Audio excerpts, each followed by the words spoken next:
Un saluto a tutti e benvenuti a Zenese 101. Un saluto a tutti e benvenuti a Genovese 101, il primo videocorso in italiano sul genovese e la lingua ligure.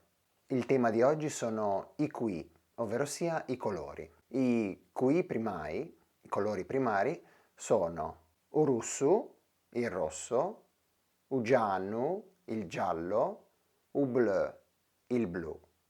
I qui secondari, i colori secondari, sono ucu de citron, l'arancione, umuelu, il viola, verde, il verde. Altri colori e non colori da tenere a mente in genovese sono marron, il marrone. In certe varianti liguri il marrone corrisponde anche a marron, ovvero sia il marrone inteso come il frutto della castagna. Bleu sé, l'azzurro o il celeste, letteralmente blu cielo. Grigio, il grigio. Gianco, il bianco. Negro, il nero. L'oro. L'argento, l'argento.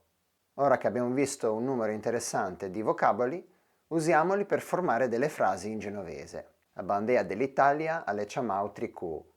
La bandiera d'Italia è chiamata il tricolore. La bandiera della Regione Liguria alle verde, rossa e blu con una nave grigia al centro. La bandiera della regione Liguria è verde, rossa e blu con una nave grigia al centro. Adesso rendiamo questa lezione un po' più leggera utilizzando qualche squadra di calcio locale. Quella in cui la tua squadra di ballon preferita? Quali sono i colori della tua squadra di calcio preferita? I qui da Sampdoria lengo rosso, o negro, o gianco o blu. Dai que a più nome blu sercià.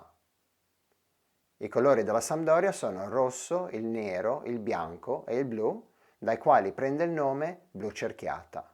Lo stemma dell'entella, o gianco e blu sé, con un diavolo negro al centro. Lo stemma dell'entella è bianco e azzurro, con un diavolo nero al centro. Anonimo, l'hai tutto bello, ma non te pare se ti scordo di qualche den? I qui dusena lengo rosso o blu, ma lasci il gianco da bande de San Zorzo e un simbolo in suo centro, l'eu grifon già nuovo. I colori del Genoa sono rosso e blu, ma anche il bianco della bandiera di San Giorgio e il simbolo al centro dello stemma è il grifone giallo-oro.